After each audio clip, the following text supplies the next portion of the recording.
Why do you keep scrolling on your phone when you should be working?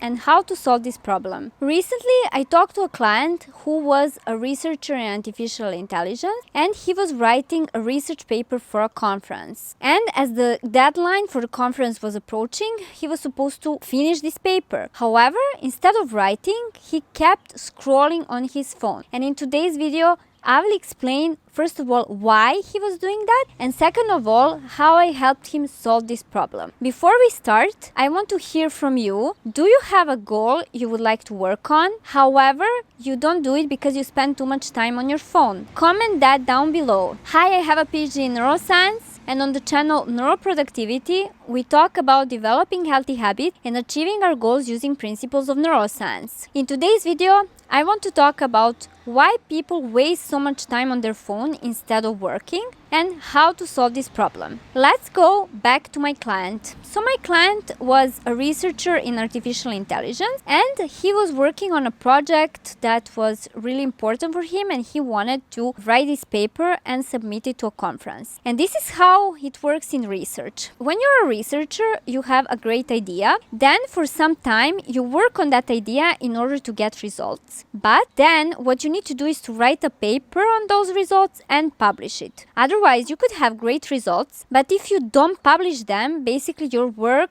is worthless. In order for your work to be accepted by the scientific community, you need to publish a paper. But here is another problem. Not only that you need to write a paper, but you need to be the first one to publish it. If you publish something that is already had been published before, people will just think that you stole the work, that it's not your work, but you stole it from somebody, and again, your work is not going to be accepted. And unfortunately, this is something I saw because I have a PhD in neuroscience. Something I saw during my PhD is that different researchers independently work on the same topic. They have the same idea, they work on that idea independently. So they don't collaborate, they don't steal work from each other.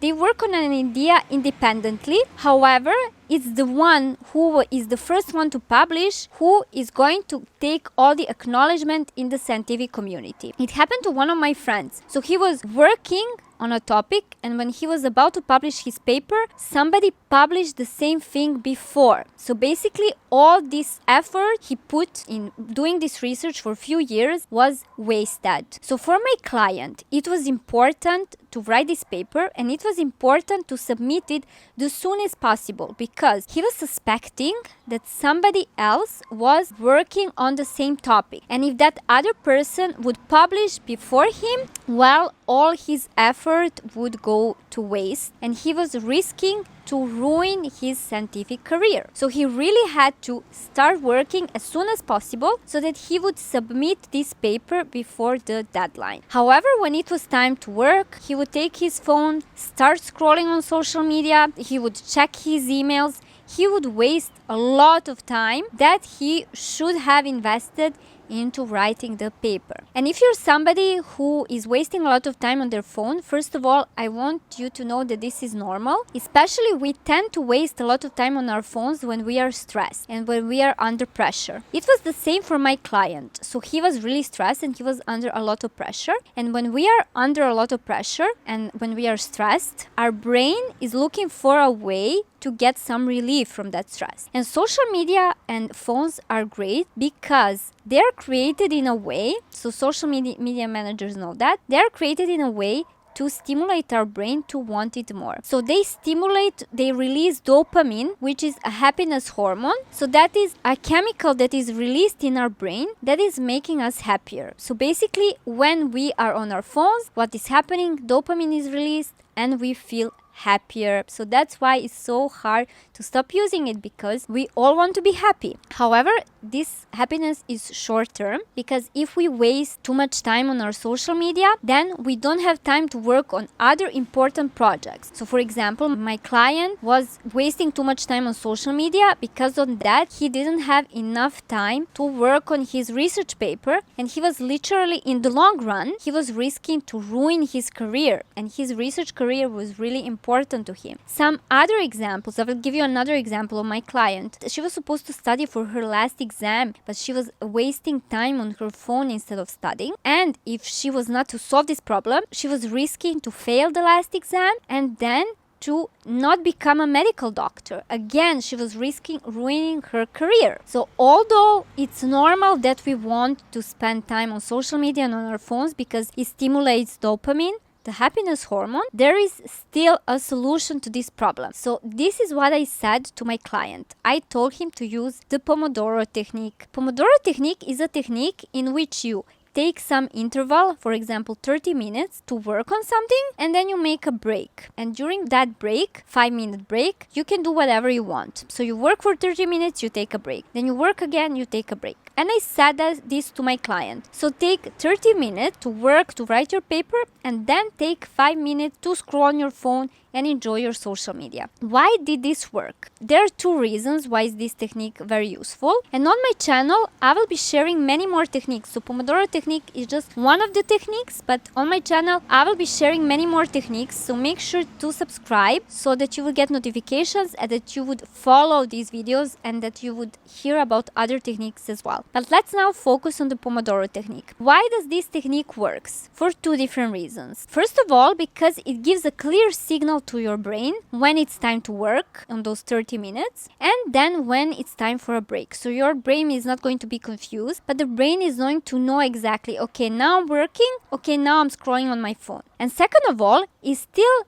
you manage to both work and to get some dopamine, some happiness hormone through social media. So this is one of the criticism I get on my channel. People tell me, if social media is bad, why do you have a YouTube channel? Why do you use social media? Well, social media can have some negative effects, but it also has a lot of positive sides. We can use it to learn. We can use it to have some fun. We can still get this dopamine, this happiness hormone from using the social media. However, we should know when to stop. The problem is not when you use it a little bit and then we relax and then we go back to work. The problem is when we use it too much, when we cannot stop, and because of that we don't work on our goal. But if my client, for example, writes a paper for 30 minutes, then he takes a break for 5 minutes, then he writes again, well, that's not a problem because he can get a lot of work done. So what he did, he started with 30 minutes writing the paper, then taking 5 minutes break, but then he even increased. So he was writing for 45 minutes and then he took 10 minutes break. And you can actually change this interval, work versus break. So you can, for example, work for 30 minutes and take a 5-minute break. You can work for 45 minutes and take 10 minutes break. You can work for 1 hour and take 15 minutes break. It all depends on you and your preferences and also how much time you can manage without social media. Usually what people do in the beginning, they take shorter intervals and then as they get used to it, they increase more and more the work interval. And here are the results. So my client managed to submit the paper for the conference before the deadline, obviously.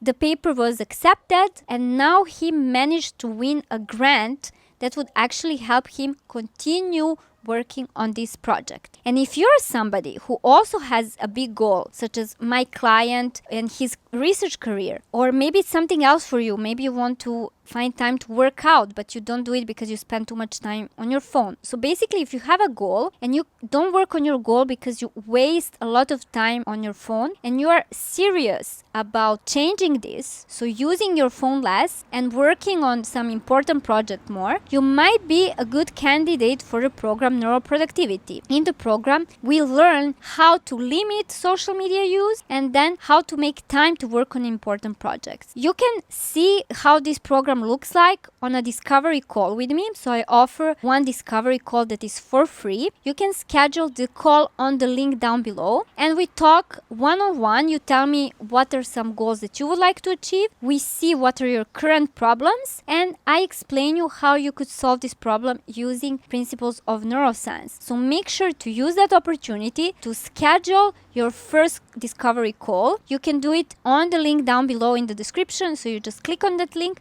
you schedule a call, and then I see you one-on-one on a Zoom call for 30 minutes. We discuss what are some goals you would like to achieve, and I will tell you whether my program Neural Productivity could help you do that. So to summarize this video, my client was supposed to work on writing his research paper, but he was not doing it because he was wasting too much time scrolling on his phone. And he was scrolling on his phone because he was stressed and he wanted to get some happiness hormone that is released when we scroll on social media in order to feel better and in order to reduce the stress. We solved this problem by using the Pomodoro technique. So he would write his paper for 30 minutes in order to get things done, and then for 5 minutes he could take a break and he could enjoy social media and still get some dopamine, some happiness hormone. I hope you enjoyed this video, and I will see you soon in my next video.